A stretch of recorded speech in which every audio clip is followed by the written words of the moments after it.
Welcome to the EduMagic New Educator Podcast, the go-to show for supporting new educators navigating the exciting journey from campus to the classroom. Join your host, Dr. Sam Fessich, for a blend of inspiration, advice, and practical strategies, one cup of coffee at a time.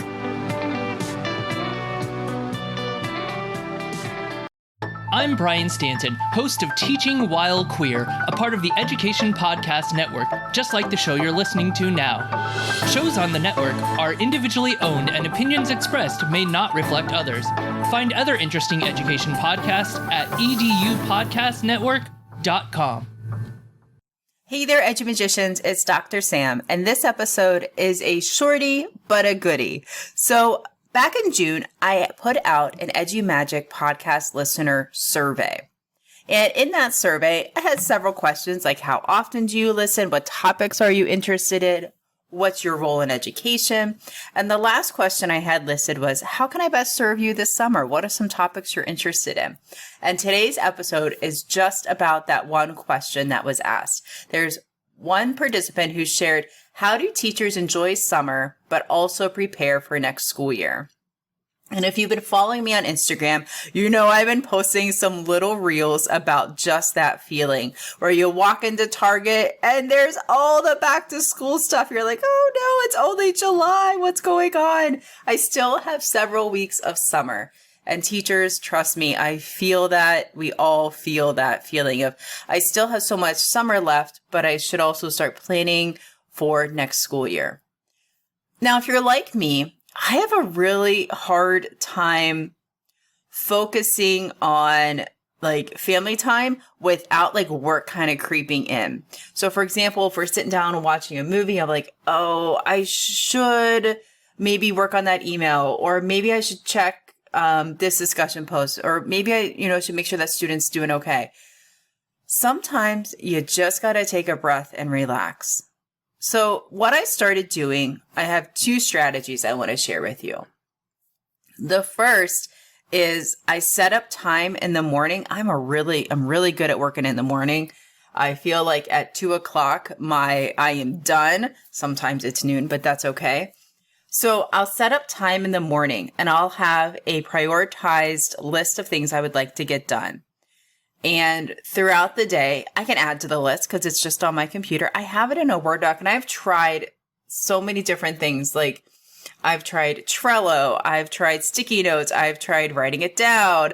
I've just find like having a table in Word, because I have so many different things that I'm doing, is really helpful. So I'll have different, I call them buckets of things that I'm working on. So some of them are other publications. Some of them are podcast ideas. There's another bucket for ACE, a bucket for EduSpire, a bucket for the podcast, a bucket for books, all sorts of different little table buckets. And then I just go ahead and like list things.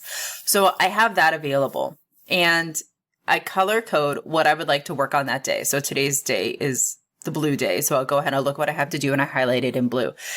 And I'll go ahead and get that done. I also like to do the thing I don't want to do the most first. It's called eating the frog, if you ever heard that term.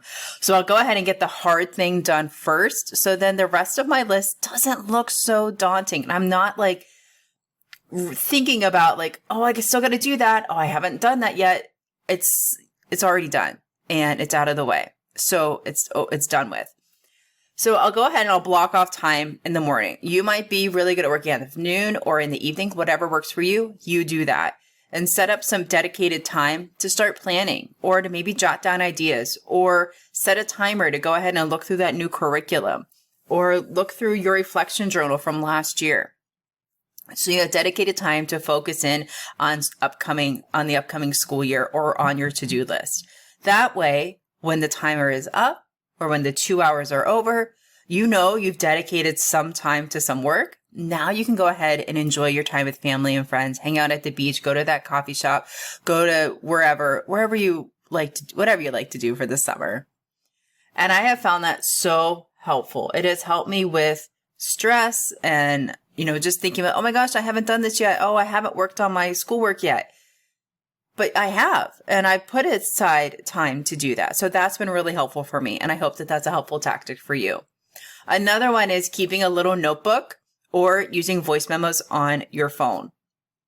So sometimes I'll have a little notebook in my purse and I'll jot down a quick idea, because sometimes when I'm driving, I don't have access to that little notebook. So I'll just do a voice memo to myself. Okay, set a reminder for, and then I'll share an idea and have it save that in my Google Calendar. And that's been really helpful, especially for like podcast ideas on the fly. So having some way to record those quick thoughts and ideas, because there's no other feeling than, oh, I had a great idea, or I was thinking of this activity I could do with my students. What was it? Just jot it down and it's all good, and you'll have it available to you.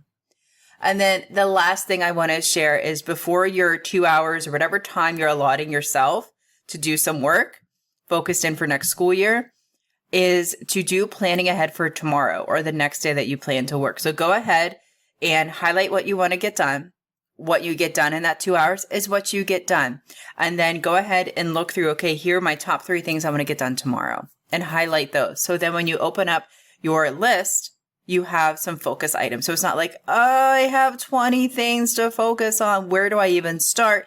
Nope. You're going to thank yourself from yesterday because you've already planned that out.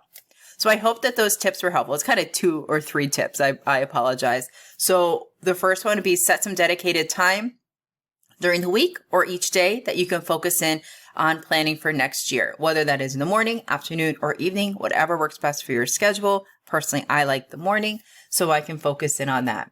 That way you're not in relaxing mode, but your brain's still in work mode, if that makes sense. Second, have a way to capture your ideas, your thoughts, those strategies, those activities, whatever you got going on in your mind. Have a quick way to do that, whether that's through a notebook or using voice memos. And the third one is to plan for the next day during your work session. So set up the last 10 minutes and have some time to look through your list. What are some things you want to focus on for the next day? All right, EduMagicians, I know this was a quickie episode. I hope you got some good stuff out of it. If you have any questions, comments, concerns, if you would like to ask me more about my routine and how I get stuff started, I would love to share out. And I want to thank you so much for sharing that question over on the EduMagic listener survey. Again, the question was, how do teachers enjoy summer but also prepare for next school year? Great question. Glad I was able to answer it. Have a great day. Remember, teachers are EduMagic, and you have the EduMagic within you. Bye for now. Thank you for tuning in to this episode of the EduMagic New Educator Podcast. If you found it helpful, please leave a rating and review or share it with a friend. Always remember, you have the EduMagic in you.